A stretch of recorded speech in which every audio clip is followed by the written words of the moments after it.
This video is part 2 of my lecture on Chapter 4, Observational Methods and Research Methods in Psychology for PSY 222, Research Methods in the Psychological Sciences. We're going to continue our coverage of observational methods by talking about indirect, or another way of putting that is unobtrusive, observational approaches. And when you're thinking about this type of methodology, I like to start with where the advantages are. There are advantages to observational methods in that they don't produce the kind of reactivity that can occur when you are doing other kinds of interventions in, say, experimentation in the laboratory. When we use indirect or unobtrusive observation, what we're doing is attempting to document certain behaviors after the fact, after they've already occurred. So what we may be looking for is so-called physical traces or pulling information from records. For example, when I was an undergraduate student, I did an internship in a juvenile court, and the head counselor wanted to do some archival research, so we pulled records from juveniles who'd been through the court system over the past decade, and then documented certain kinds of information coming from their pre-sentence investigation reports. And that's a case where we're going into archival records, looking for basically observing by looking at the records themselves and recording certain kinds of observations that we can see in those archival records. These observations are unobtrusive because they're being made indirectly.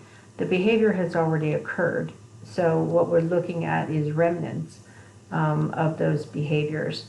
You would be essentially, if I was interested in the types of responses to certain kinds of tweets or social media posts, I would be similarly looking at traces, looking at archival information that's still evident in the internet record of those behaviors. These methods can give you really important information.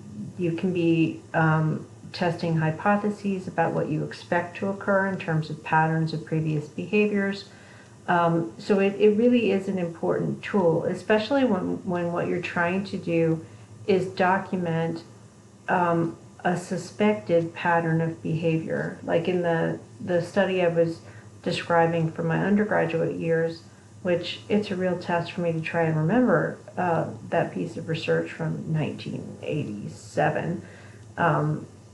But what the head counselor's interest was trying to compare his intuition was that kids who came from homes where there was more than one reported account of a child being exposed to a parent with a drug or alcohol addiction. So if one parent versus two parents versus step parents and so on and so on. If there was more than one adult who'd been in a parental role with that child who also had a substance abuse issue, he felt, his intuition was that those would be kids who were more exposed to trauma, that had more issues.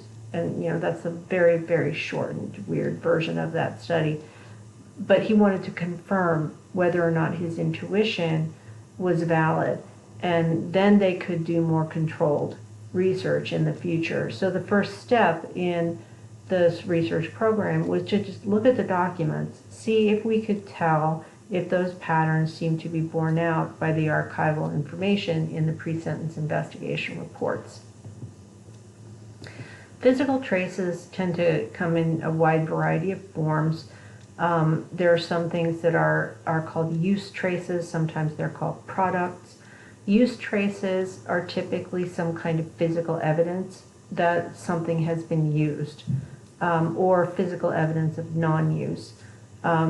I've mentioned in part one, there have been, studies trying to encourage people to not litter or encourage them to recycle. So in some of those studies, if you want to figure out what's the norm on the ground, say you go to a big sports stadium, obviously not in the time of COVID, but you can tell, is there evidence that people are actually using the trash cans? And you can tell that in terms of, how full are the trash cans, is there trash on the ground, and so on. If you want to, for instance, know how much recycling is going on, again, you can look for physical trace evidence of use of recycling bins, say in a public location. When we look at products people have or products that are produced by a culture, we're also, engaging in an examination, a systematic examination of physical traces. There are lots of studies, for example, looking at product use and product purchasing. There's a whole industry for, mining the data that is out there for what people actually buy and then use, and also what they discard. So all of those could be examples that help researchers to test hypotheses about people's beliefs, their attitudes, their preferences, and the types of behaviors that they exhibit with those products. Physical trace measures, there is, a consideration. You have to think about the validity of using those to then make inferences about people's behaviors. So you do have to be wary of potential sources of bias by making sure, as your authors put it, you look for converging evidence. So what does it really mean? If I see that there are plastic bottles and cans, aluminum cans, that have been put in the regular trash as opposed to the recycling bin, does that mean that people are uninterested in recycling? Maybe, maybe not. So you have to look for other kinds of converging evidence. It may be an issue of the convenience or the physical location of the recycling bin. It may be a factor of the kinds of messaging that is associated with it. It may be some other confusion about rules. So you do have to think about alternative explanations, and then, based on what your hypothesis is, you're going to need to find other measures in addition to physical trace measures that help to corroborate your hypothesis about about your inferences regarding the meaning of the physical trace measures. There are also biases that can be introduced in terms of how traces are recorded and then interpreted. Or if you back up a step, bias can be introduced in terms of what things are kept and what things are not. One of the things that we ran into with the juvenile court study was that it really depended on who was doing the pre-sentence investigation, how good the data was. So basically we had these this was long before you had wide-scale use of electronic records, we had these pieces of paper that pre-sentence investigators had to fill out after they did their investigations, and they were put in the file. So, and I have a little bit of insight into this because I was one of the home investigators. I would go with the professional, and I was the note taker. Then when we were looking at these records, they varied tremendously in terms of how much detail there was. There were some pre-sentence investigators who were extraordinarily thorough and provided a great deal of trace information, whereas other people were poor at it. They tended to be very selective in what they put in the record. You as the researcher are really stuck. Basically, you're getting more information from certain recorders than you are from others, and that leaves you with the possibility of bias that's involved there. So we have to really ask some questions, about what evidence remains for us to see. In some other research in criminal justice where you're looking at records, Record keeping varies tremendously from one jurisdiction to another, from one police department to another, from one type of law enforcement organization to another. So the type of records and trace information that you have available to you is really going to be dependent on the quality of the originals and the type of trace information that is actually going to be recorded and kept. So if you think about actual physical evidence in crimes, for example, the decision of which pieces of physical evidence to keep really depends on what kind of crimes you're talking about and the norms within a particular organization.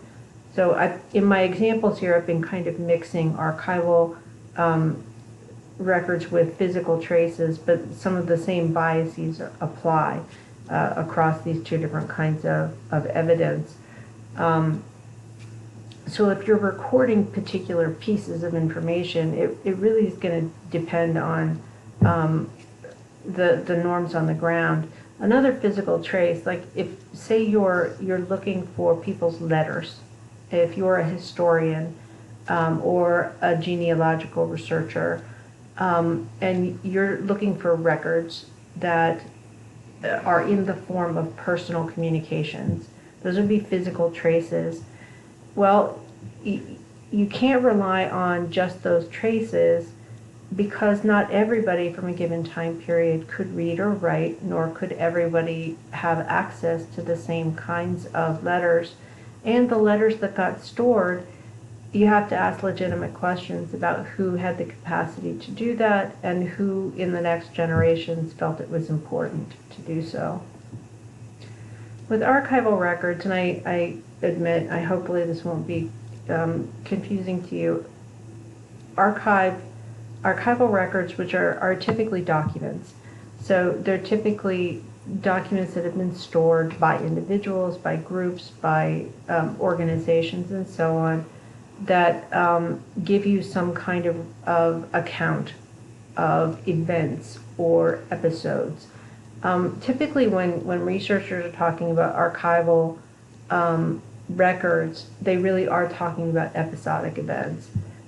So for example, the Women's March study that I mentioned in part one, there are lots of studies, not mine, but lots of studies that really just tried to document that event.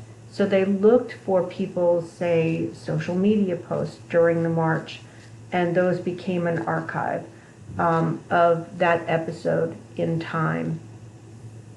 Archival data are sometimes used to test hypotheses, where you're trying to extend, say, something that's been shown to be the case in an experiment, or in a quasi-experimental study. Now you want to go out into the real world and look at archival documents to test whether or not you have external validity to some of the effects that you've been able to demonstrate in a laboratory. In some cases, your authors describe this idea of selective deposit, and that means it's kind of like what I was describing earlier. If you're collecting personal letters as a representation of a series of experiences during a certain historical time. Selective deposit would happen if you say, I have people who have the ability to read and write, who actually wrote letters, and their documents survived. Well, there's some clear bias that's possible there in terms of whose voices are being heard and whose voices are being recorded. So some information is being deposited into the archive, whereas other information is not. Selective survival refers to when records are incomplete or there are certain either random or systematic missing records. I'll go into genealogical records, for example. There's a corner of my genealogical history that is Irish, in particular Northern Irish, and I've hit a brick wall, and the brick wall happened because most of the places where the birth and baptismal and marriage records were stored were burned to the ground. And that means that beyond 1901, pretty much nothing. So that's a pretty concrete example of missing or incomplete records. So, you have selective survival there. If you have a family history in Northern Ireland, at some point you're going to max out on what you may be able to find in the archival records. In some cases, it's not quite that obvious. You may not know that there are selective pockets of a given archive that are simply missing and haven't been recorded and kept and maintained in that archive. So you may think that you have a comprehensive archive when in fact you don't. It may be down to the original creators of the records, the original people responsible for storage. They may have made decisions to keep some elements of the archival record intact while destroying or dismissing other elements of the record. And that means you're getting, an incomplete picture of what the archive can tell you. Your authors use this term spurious relationship. Spurious is one of my favorite words. I like that word. I like crosswords too, which makes me super nerdy. But a spurious relationship happens when it appears that you have variables that are related when in fact they're not. So this is also in social psychology tends to be called an illusory correlation, where you think factors are related when in fact they don't have anything to do with each other. Archival records can be vulnerable to that. You may, just on the basis of what's being recorded in the archive, it may lead you to conclude that there are connections between variables, patterns, that when you dig underneath the surface about what wasn't recorded or errors in the way something was recorded, it may show you that in fact other connections between variables are more likely to be explanatory. And that just reinforces that idea. You have to use multiple methods and look for converging evidence before you draw conclusions, particularly based on these kinds of observational techniques where you're relying on somebody else's, essentially, data collection. You're relying on the quality of their archive. I'll go back to the juvenile justice study that I was describing earlier from when I was an intern. Since there were very different in terms of quality, the types of records that we had access to in the form of the pre-sentence investigation reports, they really did vary depending on who was writing them. And in some cases they were quite complete and very thorough. In other cases they were hit or miss. You could also see, even among people who did a very good job, they very differently interpreted the homes that they were visiting in some cases. So some people had a real low threshold for guessing that there was evidence of drug use in a home. Others had a very high bar for guessing that there was evidence of drug use in the home. Archival data is super useful when what you're trying to do, as was the case in the juvenile justice study, if what you're trying to do is get a really firm grasp of the lay of the land in terms of a behavior of interest, you want to get a historical view, you want to really explore some potential variables of interest and have a rich source of data to start with, archival data can be really helpful. If you're trying to test cause and effect, that's a no-go. If you're trying to test predictive utility, also a no-go, because you don't have enough ability to systematically collect the observations. The archive is there. You don't have any control over what goes in it, what comes out of it, and so on. You're at the mercy of the archive as it was created. So archival data is most helpful when it supports other forms of pre-existing data, or when other forms of data that you collect with other methods shows converging validity with what you found in the archive.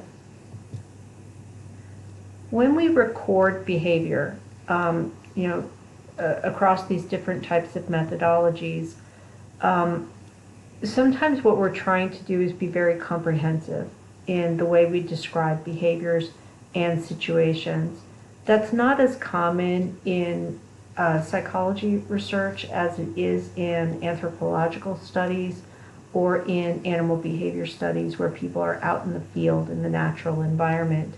So more often in our work as psychologists, we tend more likely to focus on behaviors or events or particular types of individuals, because we're interested in a behavior or a classification of behaviors that we can document and record.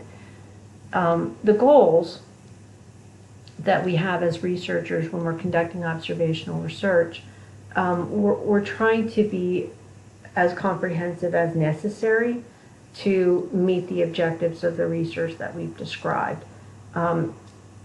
Typically, the way I put it to student researchers is you have to pick your battles, and in observational research you have to choose the behaviors you're actually going to record.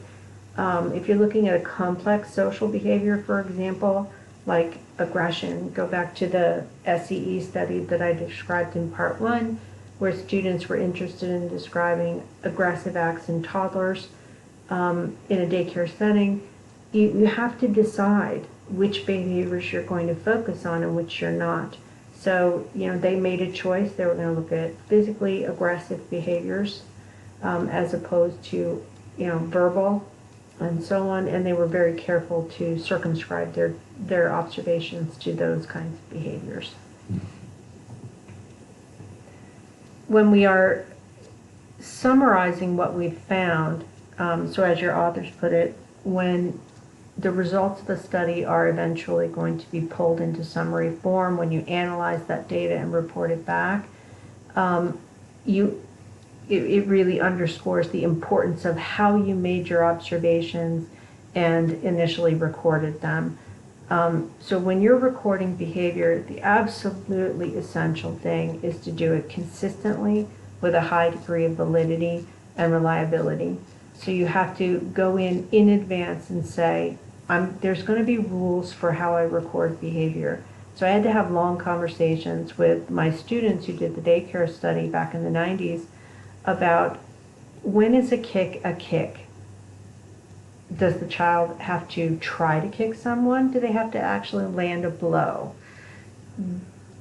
You could make the argument both ways. It's just they attempted to kick another child, that's enough. Or when is a slap actually a slap? Does that mean their hand has to be fully open, or can their fingers be curled?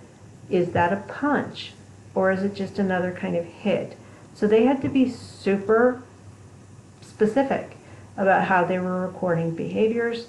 They made rules, and they had to use those rules when they made decisions about coding a particular behavior as either a punch or a slap, for instance. Sometimes what you have are narrative records, and in some cases those can be quite comprehensive. So long form written descriptions of behavior that you write in notes, or that you write that you create through audio or video recordings. Those are called comprehensive records. I've done focus group research, for example, in our focus group lab on campus, where I have people who are responding to prompts, and they give long form verbal answers. And what I'm able to do in that laboratory is to have them on video and audio tape, so that I can then tease apart what's in those comprehensive records. Researchers will go into those records and then classify the specific sub portions of those narrative records in order to test hypotheses that they have. Another example, in my dissertation, I asked people to write essays describing their attitudes towards capital punishment. And what I wanted to do was to test a theory using these complex social attitudes of the functions of attitudes. And I'm not going to bore you with the details because it's super boring. But basically, in those narrative records, I was looking for certain kinds of thoughts. Some thoughts are very ego protective, some thoughts are utilitarian, some thoughts are value expressive, and so on. So I was able to organize the data and classify their thoughts into different forms. And people did use those death penalty attitudes to serve different emotional functions for them. Narrative records, if you are actually recording records of behavior, so if you're out in the world and you're recording your observations, it's important that if you are the person providing the narrative, so if I'm an animal behaviorist and I'm out in the woods and I'm watching behaviors of animals in their native environment, let's say I'm interested in the black bears and their interactions in urban spaces where they cross paths with people and they're trash.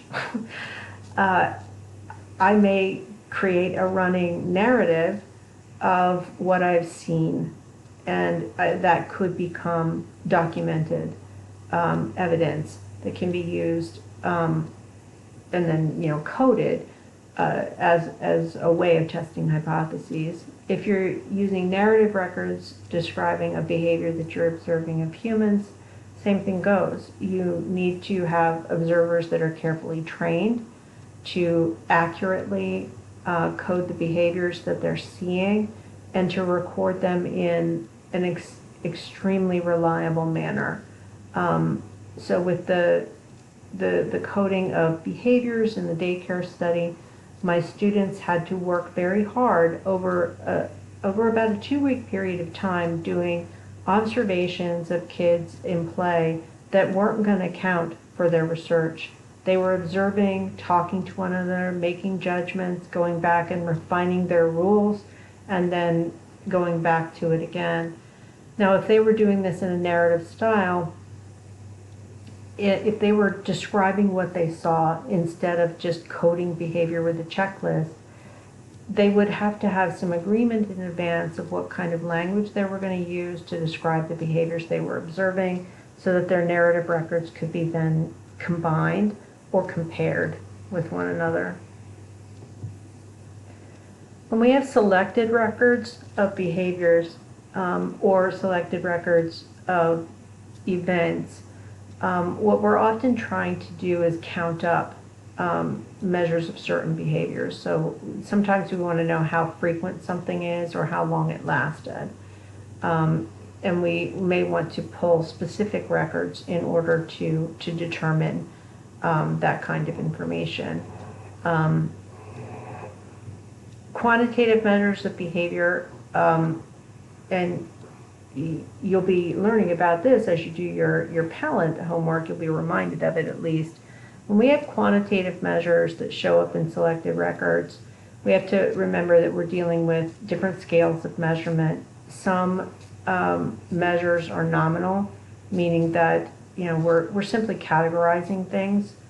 Ordinal measures put things in order, like order of finish in a race is an ordinal measure. In interval measures, you have an assumption that there's an equal distance between objects on a scale, but there's no meaningful 0 point, so like an agree-disagree scale. Ratio measures have an actual 0, like your weight or your height, for example, or how fast you respond to something. Rating scales, which are often used to measure psychological phenomenon, like a self-esteem measure or perceived stress measure or something else like that, are often interpreted as intervals. So like when I said earlier that you have an agree-disagree scale where we assume there's an equal distance between the options on the scale, you'll get some argument among researchers that, statistically speaking, we treat them as interval data, and all the statistics we use kind of require that they be interval data, when in fact they're probably ordinal. That's not something you need to worry about at this point in your career. As a researcher, you're an undergraduate researcher. If you go on to graduate school and you take advanced statistics and maybe statistics theory, if you're really, really into it, then you can argue those points more extensively. I look at it from a pragmatic standpoint. The statistics that I use to test hypotheses, say a correlation between variables, it matters relatively little in terms of the actual statistic that I choose. But your authors are going to give you the real standard definitions here of these different scales of measurement. Why they bring that up at this point, when we're dealing with records of behaviors, we have to think about what's the scale of measurement being used in these particular records of behavior. Are we looking at just nominal classification of behavior, or are we looking at ordered significance? Like in the daycare study, they were classifying the children as either male or female. They were also looking at the ones room versus the twos room versus the threes room versus the fours room, meaning 4-year-olds, 3-year-olds, 2-year-olds, 1-year-olds, and so on. That's ordinal. Because you don't have the exact age of any of the children. None of those records were made available to my student researchers. There are other kinds of aspects of what they did in their recording, like how often did some behavior occur, like how often did they say kicking in a particular data collection session. That's ratio. There could be 0, there could be 15. That's a ratio measure. So they're raising it here so you are thinking about, okay, what kind of record am I recording? Is it nominal? Is it ratio? Because you can do different things with those records depending on the types of hypotheses you're proposing. Electronic recording, your authors raise that so that you think about some of the newer technologies that we have available to us. Just in the space of my career, we've gone from, when I started my career, there were no cell phones. There were just barely pagers, and pagers were those were a thing in the 80s and 90s. So we started using these electronic recording devices as a way of signaling participants to record their behavior. Well, now we have smartphones and apps and smart wearables like smart watches, for example, that researchers are using a great deal to collect data. So in addition to rating scales, we now have a whole wide range of technological solutions for getting records of behavior from people. The wearable devices are a real gold mine for health data, for example, and health psychologists are becoming more comfortable with the idea of recording using those kinds of devices. So these are, in this section of the text, I find they're hitting a lot of these topics that seem utterly unrelated, like they lapse into this conversation about scales of measurement, but what they're really intending to do is to try and get you to think, when we are selecting records of behavior, we need to think about what's the scale of measurement, because that's going to determine what kind of questions I can ask and what kind of inferences I can draw as a result of that information. So we need to look at these a little more in detail, these scales of measurement. When we are doing our SPSS homework using the Pallant text, I went through the tutorial when I was doing recordings yesterday. And when you define your variables in SPSS, you have to decide, are they nominal, are they ordinal, or are they, in SPSS terms, ratio, which also includes interval. Confusing. Hopefully this will clarify some of that for you. Nominal variables, nominal scales, simply categorize. They put people into discrete categories, or they could put behaviors into discrete categories. There's no real numerical value to them. We may assign a number, but the number has no meaning other than to distinguish one category from another category. Ordinal data, as I described it a minute ago, is a rank ordering. So, for example, nominal, I can categorize people based on their political party identification. They're in no particular order. I may designate Republican gets the value 1, Democrat gets the value 2, Green Party gets the value 3, and so on and so on and so on. The numbers have absolutely no meaning. They're just category designators. In ordinal data, however, the order they are in matters. So I mentioned order of finish. Someone came in first, someone came in second, someone came in third. But that, if let's say you're talking about cross-country running, someone came in first, someone came in second, third, and so on, and they get their medals for that. But you don't have an indication just based on their rank order of how big the win was, how many minutes or seconds or whatever were in between the first place and the second place and so on. They're just a rank order. If I designate people by their class rank in school, so freshman, sophomore, junior, senior, for example, that's a rank order because it's in order of the number of years that they've been at school. Interval data specifies that you have a dimension. So say agree to disagree, for example. And you're specifying that there's equal distance between the markers on that scale. And rating scales are typically treated, as I use the example of agree to disagree scales, as interval.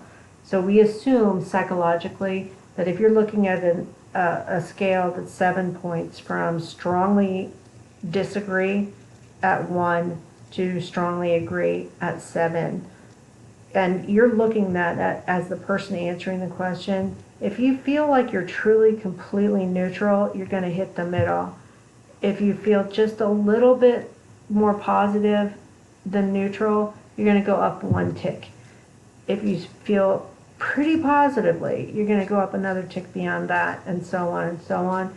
So psychologically, the way people use these rating scales is they break up the distance pretty equally between the levels on the scale. But there is no zero quality. There's no absolute absence of agreement. There's no absolute zero space, so it's seen as interval. Ratio scales actually specify the distance between the markers on the scale, and there's an actual 0 point. There's an absence of the quality. Typically, these are psychophysical measures. You know, things like you can have a 0 blood pressure, which would be bad. Things like weight, height, blood pressure, lots of physical measures are ratio in nature. You can also consider things like age as a ratio measure because, at least theoretically speaking, there is a 0 point there, although we don't have a cultural agreement on when life starts. But for the sake of argument, we tend to treat age as a ratio measure. When we're doing analysis of observational data, there are a number of considerations that you have to keep in mind in terms of the method. So method of analysis is going to depend on a number of factors. You have to think about what are your goals. Do I want to be as comprehensive as possible, or am I looking for relationships? And so on. Is this a part of a multi-method study, or is it a study all by itself? You also have to look at how the data have been recorded. If it's data you recorded using your standards and your rules, is it data someone else recorded for other purposes? You also have to think through the individual observations that you're able to make. What's the measurement scale of those observations? So like the daycare study that I was describing, some of the observations were nominal. Were they categorizing the child as male or female, for example? Whereas others were ratio. How many hits, how many kicks, and so on. Globally speaking, you have two types of possible analysis that you can conduct. You can do qualitative assessment and you can do quantitative assessment. Now, these are very broad categories, and I will say just to throw it out there on the table, you can turn qualitative data into quantitative data. It's not really magic, but it's kind of magical in some ways. But we'll leave that for a later point in discussion. But I did just want to throw that out there for the moment. So two broad types of analysis, qualitative and quantitative. Qualitative, as the word suggests, it implies the qualities that differentiate one piece of data from another. Whereas quantitative, you're dealing typically with interval and ratio data. With qualitative, you're dealing with ordinal and nominal data. So categorical data is described frequently as qualitative, and the variables tend to be measured on a nominal ordinal scale. Quantitative data is numerical and is measured on an interval or ratio scale. When we're doing qualitative data analysis, like I was describing earlier, I had, for my dissertation research, I had people write essays describing their attitudes towards capital punishment. It was a lot of data. I had 2 research assistants. What we had to do first, we had to break up each of these long narratives into individual thoughts. Then we had to find a way to categorically code the data into different categories of thoughts. What we were doing in doing that was what's called data reduction. We're not throwing data away, we're organizing it. So we're taking some narrative, qualitative information. In my case, it was essays that were written, and I need to put them in some organized form so that I can summarize, say, 200 people's records. In the Women's March study that I mentioned previously, we had over 700 people fill out our survey, and each of them answered 3 long-form qualitative questions. So we had to come up with a coding scheme such that I could then come out and say, you know, what percentage of these over 700 people said that their primary motivation for being at the Women's March was solidarity. So one of our coding categories was solidarity. I needed to find a way to reliably and with high degree of validity say what percentage of that sample of over 700 people cited solidarity in their essay answer describing why they marched, right? That's data reduction. So what we're doing when we reduce data is we're coding behaviors. We have to create criteria for how we establish those codes and categorize behavior using those very specific criteria. The research that I was describing for both my dissertation and for the Women's March study is essentially a content analysis study. where you're looking for thematic patterns in what people say or what they write. There are a number of steps that are involved in doing this kind of qualitative data analysis. You're going to identify the source of the records. Sometimes this is archival, sometimes it's data you intentionally collect. So in the case of both my dissertation study and the Women's March study, I was collecting new data as my source. Then I have to make some decisions about what I'm going to sample. In both the studies that I've done, we took the whole record. So the person's entire answer to my questions were the record that was sampled. If instead I'm only interested in a very specific component of a record, of an entire archive, for example, then I'm going to hone in just on that section of the record. In the juvenile justice study I was describing earlier, we were only interested in the part of the pre-sentence investigation that talked about previous parental behaviors.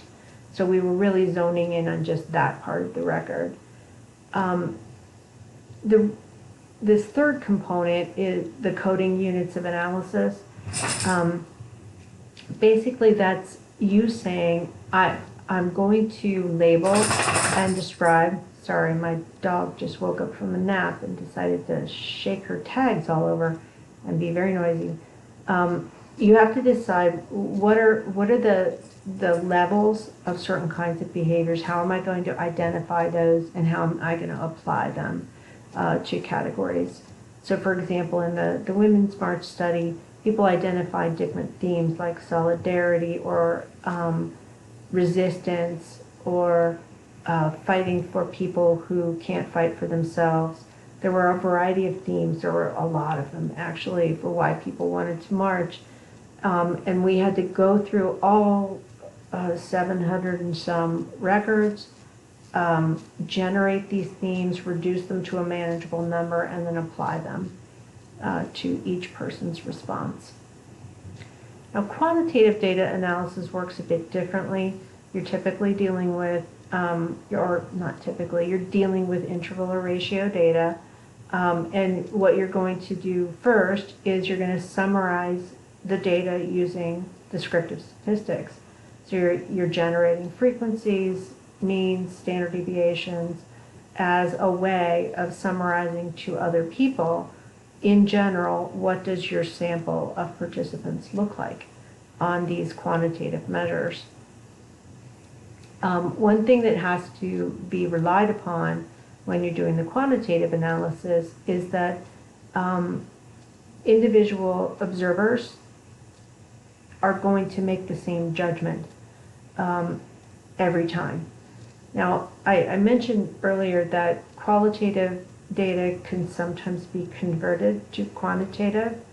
So once, let's say that I'm talking about the Women's March study, and I note that 70%, and I'm making that up, I'm not going to give you the actual data, but let's say 70% of people mentioned solidarity as a reason. And that's in comparison to 20% who mentioned, say, immigration as a reason. I may assign those frequencies that give me an estimate of how often. So that becomes a quantitative piece of information. The inter-rater reliability issue is how reliable were my coders? So me, Dr. Capuzza's research assistants who were students, how reliable were we in making the same judgments, putting the thoughts that we were reading into those categories? That's inter-observer reliability. When we use very clear definitions of the behaviors that we need to record, and remember how I described I had to work with my student researchers, they had to decide when is a slap and when is a kick. And they had to have rules and they had to use them all in exactly the same way. That's a training issue. So your observers have to be trained to know what they're looking at before they can decide what judgment to make in their recording. When you have high inter-rater reliability, and this is a test that you can do by taking a sample of observations and comparing the ratings of independent observers to determine whether or not they are in agreement. If you have low inter-rater reliability, there's something wrong with your coding scheme, and or there's something wrong with your training of your observers, and you need to go back and fix those problems before you go back into the data and do your coding again. When it's high, you can be confident that the observations are valid. If it's low, you cannot. How we assess it, we calculate a percentage of agreement. In some cases, you actually run correlations and describe those. If you're reporting in your research, you're actually reporting the inter-rater reliability values. It really depends on the type of research that you're doing, whether or not you need to report that value. Before we leave observational research, we have to talk about the impact that the observer can have on the people being observed. So reactivity refers to people who know they're being observed changing their behavior because of the fact that they are being observed. It's a constant challenge, whether we're talking about observational research or experimental research. Reactivity is a challenge. So we always have to be mindful of the potential impact of our own behaviors as observers on the behavior of the people that we're watching and recording. Research participants may respond to what are called demand characteristics, and these are aspects of the research situation that kind of communicate to people what they should be doing. And it can be something as seemingly innocuous as the t-shirt that the student researcher is wearing when they collect the data. Let's say you're investigating alcohol-related behaviors in students, and you wear a t-shirt that has some silly little drinking-related quip on it. That's a demand characteristic. It may suggest that you have positive attitudes about partying, and that may in fact bias your subject's responses in terms of what they're willing to report about their alcohol-related behavior. Or they may just not like you because of the t-shirt you wear. For instance, I had student researchers years ago. One of them was very political and would often wear t-shirts that had political messaging or slogan on them. We told him he needed to not wear political t-shirts when he was collecting data. And he was like, why? That's my free speech. I'm like, it's your data. If you wear a political message that is against, that a particular participant doesn't agree with, they may get irritated with you and they may leave the study. Or their responses may be biased by the fact that they're irritated with you, or they may even feel threatened by you based on the information on that t-shirt. That's just a concrete example of a demand characteristic, but there may be others that are more subtle and suggest in terms of norm communication what subjects should be doing. If subjects, for example, start to infer what you want to see in their behavior based on how you're interacting with them, they may guess as to what your hypotheses are, and then they will shape their behavior such that it fits what their impressions are. So you have to use some methods that are designed to control that kind of reactivity. So in observational research, what that may mean is that you are behind a mirror.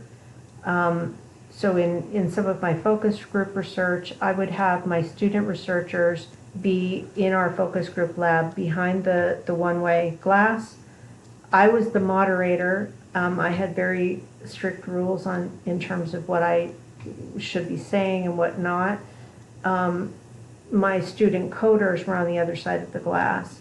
So that keeps them kind of insulated from what